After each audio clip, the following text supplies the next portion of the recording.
Hi, ಎಲ್ಲರಿಗೂ ನಮಸ್ಕಾರ. ನಿಮ್ಮೆಲ್ಲರಿಗೂ happy republic day.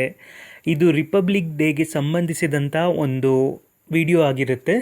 Republic day ಅಂದ ತಕ್ಷಣ ಆಸ್ಪಿರೆಂಟ್ಸ್ಗಳಿಗೆ ನೆನಪಾಗುವಂಥದ್ದು ಮೂರು ವಿಷಯ: ಕಾನ್ಸ್ಟಿಟ್ಯೂಷನ್ ಅಂದರೆ ಏನು, ಹಾಗೆಯೇ ಪದ್ಮ ಅವಾರ್ಡ್ಸ್ ಅಂದರೆ ಏನು, ಹಾಗೆ ಡೆಲ್ಲಿಯಲ್ಲಿ ನಡೆಯುವಂಥ ರಿಪಬ್ಲಿಕ್ ಡೇ ಪೆರೇಡ್, ಇದರಲ್ಲಿ ಯಾವ ಸ್ಟೇಟ್ ಯಾವ ಥೀಮ್ಸ್ ಇತ್ತು, ಇದೆಲ್ಲ ನೆನಪಾಗುತ್ತೆ. ಸೊ ಇದರಿಂದ ಆರ್ಟ್ ಆ್ಯಂಡ್ ಕಲ್ಚರಲ್ಲಿ ಅಥವಾ ಬೇರೆ ಸೆಕ್ಷನಲ್ಲಿ ಈ ಡಿಫೆನ್ಸ್ ರಿಲೇಟೆಡ್ ಏನಾದರೂ ಕ್ವಶನ್ ಕೇಳ್ಬೋದಾ ಅನ್ನೋದು ಆಸ್ಪಿರೆಂಟ್ಸ್ ಅವರ ಮೈಂಡಲ್ಲಿ ಬರುವಂತಹ ಒಂದು ಕ್ವಶನ್ಗಳು, ಒಂದು ಥಾಟ್ಸ್ಗಳು.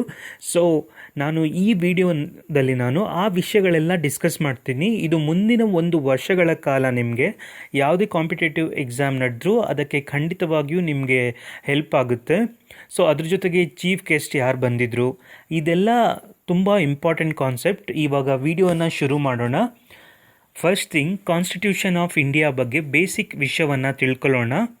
ನಮ್ಮ ಸಂವಿಧಾನವನ್ನು ಮಾಡೋದಕ್ಕೆ ನಾವು 2 ವರ್ಷ 11 ತಿಂಗಳು ಹಾಗೆ 18 ದಿನವನ್ನು ಒಟ್ಟು ಸಮಯವನ್ನು ತಗೊಂಡಿದ್ವಿ. ನಮ್ಮ ದೇಶದ ಸಂವಿಧಾನ ಬೇರೆ ಬೇರೆ ಸಂವಿಧಾನದಿಂದ ನಾವು ಅಡಾಪ್ಟ್ ಮಾಡ್ಕೊಂಡಿದ್ದೀವಿ.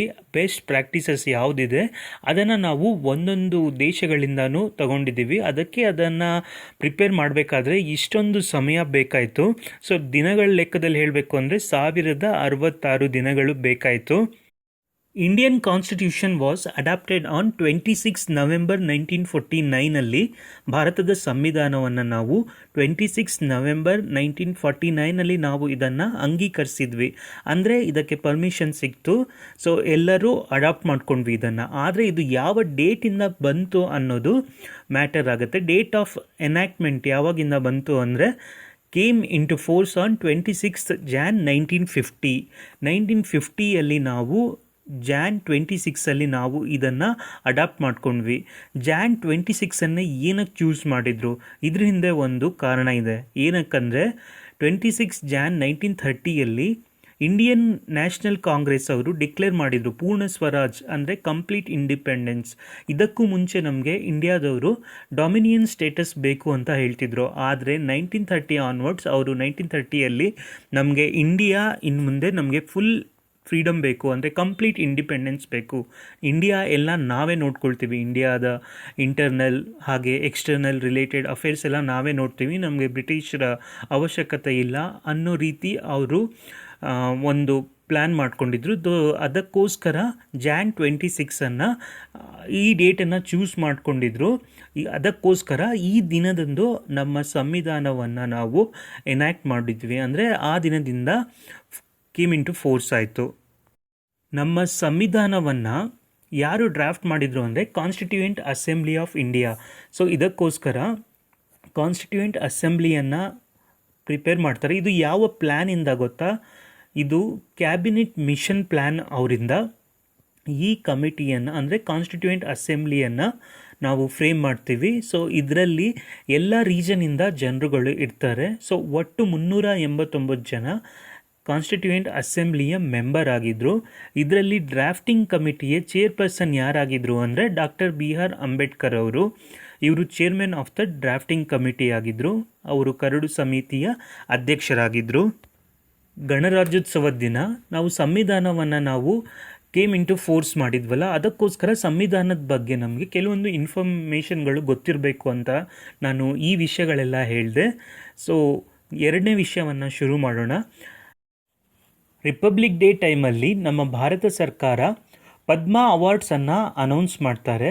ಪದ್ಮ ಅವಾರ್ಡ್ಸ್ ಭಾರತದಲ್ಲಿ ಭಾರತ ರತ್ನ ಅವಾರ್ಡನ್ನು ಬಿಟ್ಟರೆ ಈ ಕ್ಯಾಟಗರಿ ಅವಾರ್ಡ್ ಪದ್ಮ ಅವಾರ್ಡ್ ಇದು ಹೈಯೆಸ್ಟ್ ಹಾನರ್ ಅವಾರ್ಡ್ ಆಗಿರುತ್ತೆ.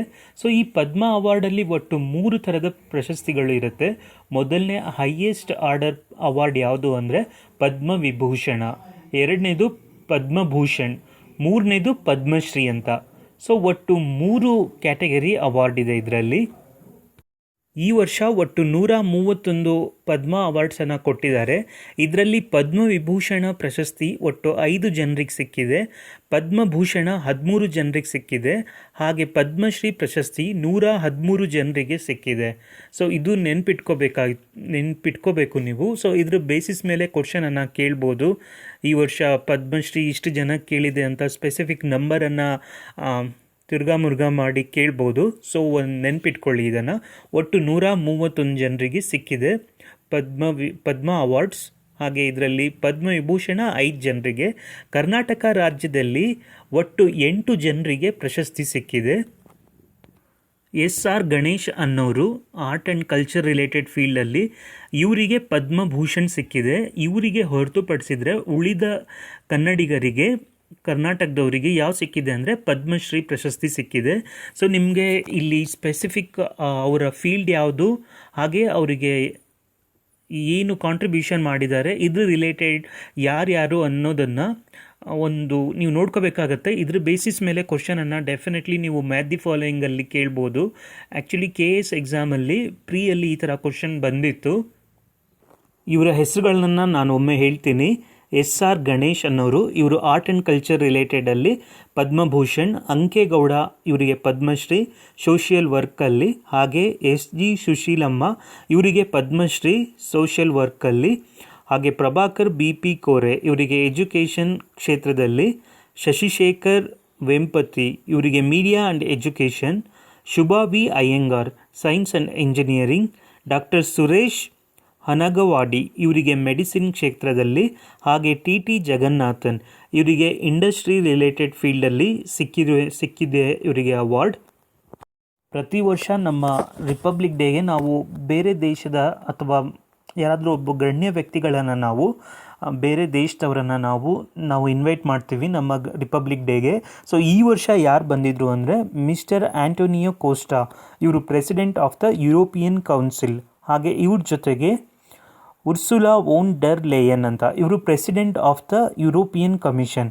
ಸೊ ಇವರು ಗಣ್ಯ ವ್ಯಕ್ತಿಗಳಾಗಿದ್ದರು ಈ ವರ್ಷದ ಗಣರಾಜ್ಯೋತ್ಸವಕ್ಕೆ. ಸೊ ಇದ್ರ ಬೇಸಿಸ್ ಮೇಲೆ question definitely you can expect in the upcoming any exam. So ಇವ್ರ ಹೆಸರನ್ನು ಇನ್ನೊಮ್ಮೆ ಹೇಳ್ತೀನಿ. ಯುರೋಪಿಯನ್ ಕೌನ್ಸಿಲ್ ಅಧ್ಯಕ್ಷರಾಗಿರುವಂತಹ ಶ್ರೀ ಆಂಟೋನಿಯೋ ಕೋಸ್ಟಾ, ಹಾಗೆ ಯುರೋಪಿಯನ್ ಕಮಿಷನ್ ಅಧ್ಯಕ್ಷೆ ಶ್ರೀಮತಿ ಉರ್ಸುಲಾ ವಾಂಡನ್ ಲೇಯನ್ ಇವರು ಬಂದಿದ್ದರು ಆ್ಯಸ್ ಎ ಚೀಫ್ ಗೆಸ್ಟ್ ಆಗಿ. ನೆಕ್ಸ್ಟ್ ಪಾರ್ಟಲ್ಲಿ ನಾವು ಟ್ಯಾಬ್ಲು ಬಗ್ಗೆ ತಿಳ್ಕೊಳ್ಳೋಣ. ರಿಪಬ್ಲಿಕ್ ಡೇ ಪೆರೇಡಲ್ಲಿ ಹೋಗುವಂಥ ಟ್ಯಾಬ್ಲು ಯಾವ ರಾಜ್ಯದಿಂದ ಯಾವುದು ಸಮಥಿಂಗ್ ಯುನೀಕ್ ಆಗಿತ್ತು. ಸೊ ಇದ್ರ ಬೇಸಿಸ್ ಮೇಲೆ ಕ್ವಶನನ್ನು ಡೆಫಿನೆಟ್ಲಿ ನಾವು ಎಕ್ಸ್ಪೆಕ್ಟ್ ಮಾಡ್ಬೋದು. ನಮ್ಮ ಕರ್ನಾಟಕದಿಂದ ಈ ವರ್ಷ ಟ್ಯಾಬ್ಲೂನ ಅಲ್ಲಿ ಸ್ತಬ್ಧ ಚಿತ್ರ ಪ್ರದರ್ಶನ ಮಾಡೋಕ್ಕೆ ಅವಕಾಶವನ್ನು ಕೊಡಲಿಲ್ಲ. Really it is very disappoint. ಅಸ್ಸಾಂನ ಟ್ಯಾಬ್ಲ್ಯೂ ಏನು ಶೋ ಮಾಡ್ತಿತ್ತು ಅಂದರೆ ಅಶರಿಕಾಂಡಿ. ಇದು ಒಂದು ಕ್ರಾಫ್ಟ್ ವಿಲೇಜ್, ಅಸ್ಸಾಮಲ್ಲಿರುವಂತಹ ಒಂದು ಕ್ರಾಫ್ಟ್ ವಿಲೇಜ್. ಇಲ್ಲಿ ಪಾಟರಿ ಅಂದರೆ ಮಣ್ಣಿಂದ ಮಾಡುವಂತಹ ಕೆಲವೊಂದು ಕ್ರಾಫ್ಟ್ಸ್ಗಳು, ಟಾಯ್ಸ್ ಇದನ್ನು ಶೋ ಮಾಡ್ತಾ ಇತ್ತು. ಅಸ್ಸಾಂನ ಕ್ರಾಫ್ಟ್ಸ್ ಇದನ್ನು ಡಿಪಿಕ್ಟ್ ಮಾಡ್ತಿತ್ತು. ನಾನು ಟಾಯ್ಸ್ ರಿಲೇಟೆಡ್ ಒಂದು ಶಾರ್ಟ್ಸ್ ವಿಡಿಯೋವನ್ನು ಮಾಡಿದ್ದೀನಿ. ಇಂಡಿಯಾದಲ್ಲಿ ಬೇರೆ ಬೇರೆ ರೀಜನಲ್ಲಿ ಯಾವ್ಯಾವ ಟಾಯ್ಸ್ಗಳಿದೆ, ಅದರ ಹೆಸರೇನು, GI ಟ್ಯಾಗ್ ಎಲ್ಲ ಸಿಕ್ಕಿದೆಯೋ ಇಲ್ವೋ ಅಂತ. ಸೊ ಅದರ ಲಿಂಕ್ ಡಿಸ್ಕ್ರಿಪ್ಷನಲ್ಲಿದೆ, ಹೋಗಿ ನೋಡ್ಕೊಳ್ಳಿ. ಹಾಗೆ ಗುಜರಾತ್ ಅವರ ಥೀಮ್ ಏನಾಗಿತ್ತು ಅಂದರೆ ವಂದೇ ಮಾತರಂ ಬೇಸ್ ಥೀಮಲ್ಲಿ ಭಿಕಾಜಿ ಕಾಮ ಅವರು ಫ್ಲ್ಯಾಗನ್ನು ಧ್ವಜ ಹಾರಿಸ್ತಾ ಇರುವಂತಹ ಒಂದು ಟ್ಯಾಬ್ಲ್ಯೂ ಇತ್ತು. ಭಿಕಾಜಿ ಕಾಮ ಅವರ ಬಗ್ಗೆ ನೀವು ಇಂಪಾರ್ಟೆಂಟ್ ಪಾಯಿಂಟನ್ನು ತಿಳ್ಕೊಳ್ಳೇಬೇಕು. ಇವರನ್ನು ಮದರ್ ಆಫ್ ಇಂಡಿಯನ್ ರೆವಲ್ಯೂಷನ್ ಅಂತ ಕರೀತಾರೆ. ಹಾಗೆ ಇವರು ಫಾರಿನ್ ಲ್ಯಾಂಡಲ್ಲಿ 1907ರಲ್ಲಿ ನಮ್ಮ ಭಾರತದ ಧ್ವಜವನ್ನು ಹಾರಿಸಿದ್ರು. ಎಲ್ಲಿ ಅಂದರೆ ಜರ್ಮನಿಯಲ್ಲಿ 1907ರಲ್ಲಿ. ಸೊ ಅವರಿಗೆ ಸ್ಮರಿಸ್ತಾ ಇವರ ಟ್ಯಾಬ್ಲ್ಯೂ ಇತ್ತು, ಗುಜರಾತ್ ಅವರ ಟ್ಯಾಬ್ಲ್ಯೂ. ಹಾಗೆ ಮುಂದಿನ ಟ್ಯಾಬ್ಲ್ಯೂ ನೋಡೋದಾದರೆ ಪಂಜಾಬ್ ಅವ್ರದ್ದು. ಪಂಜಾಬಲ್ಲಿ 9th ಗುರು ಯಾರು ಹೇಳಿ? ಗುರು ತೇಗ್ ಬಹದ್ದೂರ್. ಸಿಖ್ ಧರ್ಮದ 9th ಗುರು ಯಾರು ಅಂದರೆ ಗುರು ತೇಗ್ ಬಹದ್ದೂರ್. ಇವರನ್ನು ಔರಂಗಜೇಬ್ ಅವರು ಬಿಹೆಡೆಡ್ ಮಾಡಿದರು ಆನ್ ದ ಸ್ಟ್ರೀಟ್ಸ್. ಸೊ ಅದ್ರ ಬಗ್ಗೆ ಅವರಿಗೆ ರೆಸ್ಪೆಕ್ಟ್ ಮಾಡೋದಕ್ಕೋಸ್ಕರ, ಅವರ ಮಾರ್ಟರ್ಡಮನ್ನು ನೆನೆಸ್ಕೊಳ್ಳೋದಕ್ಕೋಸ್ಕರ ಈ ವರ್ಷ ಅವರ ಟ್ಯಾಬ್ಲ್ಯೂ ಅಲ್ಲಿ ಇವರಿಗೆ ಸಮರ್ಪಿಸಿದರು. ಹಾಗೆ ಕೇರಳದಲ್ಲಿ ವಾಟರ್ ಮೆಟ್ರೋಗೆ ಸಂಬಂಧಿಸಿದಂತಹ ಇವರ ಒಂದು ಟ್ಯಾಬ್ಲ್ಯೂ ಇತ್ತು. ಮತ್ತು ನಾಗಾಲ್ಯಾಂಡಲ್ಲಿ ಹಾರ್ನ್ಬಿಲ್ ಫೆಸ್ಟಿವಲ್ ಬಗ್ಗೆ ಇತ್ತು. ಹಾರ್ನ್ಬಿಲ್ ಫೆಸ್ಟಿವಲ್ ಯಾವ ರಾಜ್ಯಕ್ಕೆ ಸಂಬಂಧಿಸಿದ ಫೆಸ್ಟಿವಲ್, ಹಾಗೆ ಇದು ಯಾವ ಫೀಲ್ಡಿಗೆ ಸಂಬಂಧಿಸಿದ್ದು ಅಂತ ಕ್ವಶನ್ ಕೇಳ್ಬೋದು. ಇದು ನಾಗಾಲ್ಯಾಂಡ್ಗೆ ಸಂಬಂಧಿಸಿದಂಥ ಒಂದು ಹಬ್ಬ. ಇದು ಟೂರಿಸಮನ್ನು ಪ್ರಮೋಟ್ ಮಾಡುವಂತಹ ಒಂದು ಹಬ್ಬ ಆಗಿರುತ್ತೆ. ಈ ವಿಡಿಯೋದಲ್ಲಿ ನಾನು ಇಂಪಾರ್ಟೆಂಟ್ ಕರೆಂಟ್ ಅಫೇರ್ಸ್ ರಿಲೇಟೆಡ್ ಹಾಗೆ ಸ್ಟ್ಯಾಟಿಕ್ ಪಾಯಿಂಟ್ಗಳನ್ನು ನಾನು ಹೇಳಿದೆ.